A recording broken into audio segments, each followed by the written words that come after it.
Hey everyone, before I start the review, I'm just gonna do something real quick. Recently got this Feastable bar, sorry, and yeah, good, try it for the first time.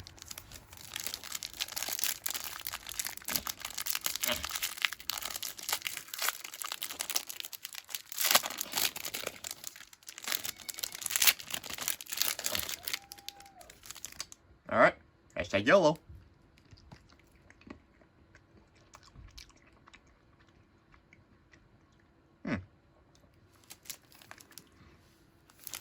Not bad. Pretty good. I like it. Hashtag Feastables. Anyways, on to the review. God, this was a stupid gag. Hello everyone, welcome back to the Plush Guy, and if you're wondering why the camera's so still this time around, it's because I actually now have a professional, actual, legit tripod, so now I can keep the camera still and show both my hands, yay! Anyways, enough of this fucking around. You all came here to see the man, the myth, the legend, former #1 Tumblr sexy man until Sans outbeat him, my custom Springtrap plush. Now, you may be wondering, why in the hell would I make my own custom Springtrap plush, especially when I already have the official Funko one? Well, it's pretty simple, actually.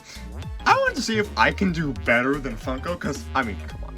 I know a lot of people love the Funko Springtrap plush, like, you know, Travis Plush Productions, which, understandable. At the end of the day, it's still good plush. But, I mean, at this point, it looks more like Springtrap than actual Springtrap, so I decided I'd try my hand at making a better one, and, well, this is what I made.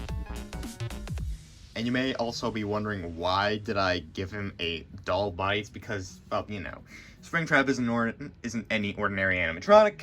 He is the purple guy, William Afton, in a, you know, his Springlock suit. So I decided to do a blend of the humanoid doll body from Sister Location, and of course, the plushiness of the normal Funko plushies of FNAF, and, you know, just combine the two and see what I can make, and what came out of it was, it's pretty good. Starting off with the head, pretty simple. I just took basically a regular Bonnie pattern, or Freddy pattern, or whatever, with the cheeks, and the lowerness, and the back, and the front face, but I also did the actual Springtrap muzzle and low jaw, and then added the teeth. And interestingly enough, if you look close enough at the teeth, you can see that ladder stitch in the center, because one, the mouth was originally too big, and two, I wanted to give it that separated teeth look without actually drawing a line, because, I don't know, it just looked a bit weird in my opinion, especially drawn on, when you draw on the separating line of the upper and lower teeth. Anyways, and then for the rest of the head, yes, I just did some marker detail with a black marker, added on the eyes, which actually pop out like the old Funko plushies, because, you know, I wanted to give it that feel.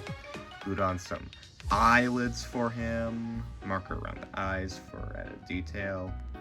And of course, made sure to give him silver eyes instead of whatever the fuck Funko gave him with his golden eyes.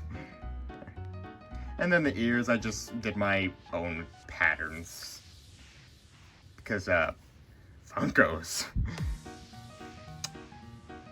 Okay, the right ear is fine, but the left ear, that looks more like Springtrap, so, yeah. And of course, I also added a bunch of dark gray wires on his head to match Funko's, but also do it my own way by taking fabric and stitching the sides together so it gives a thicker and wiry feel.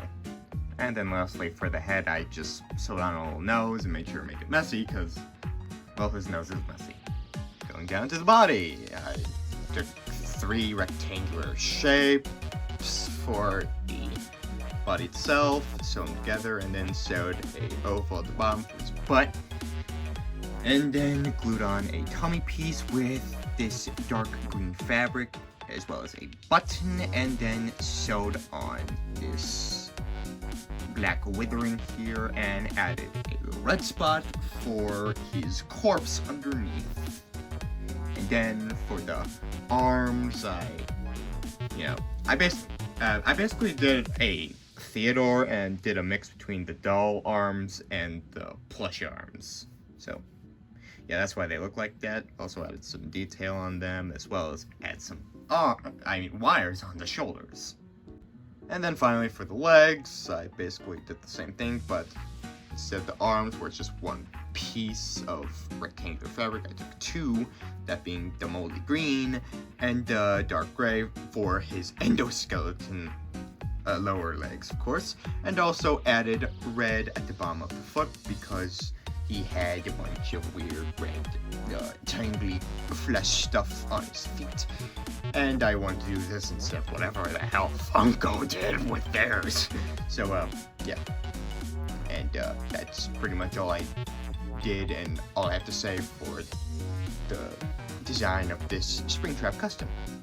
As for size comparison, here he is next to the original Springtrap plush, and here he is next to the purple guy plush, William Afton, that I made about a couple years ago. If we actually stand them up, you could see Springtrap is a bit of a tall boy. And that's pretty much all that there is to the review of this guy. I hope you all enjoyed, especially when you saw him in my I Can Fix You Slide Pie collab.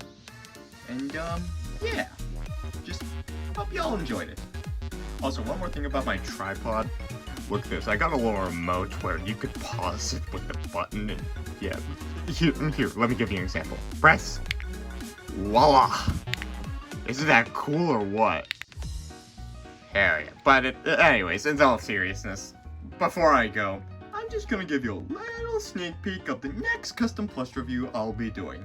And also, I'm gonna be making sure to put out a Halloween special this year because at this point I gotta do it. It's a practical tradition. So yeah. Bye everyone, and here's the teaser.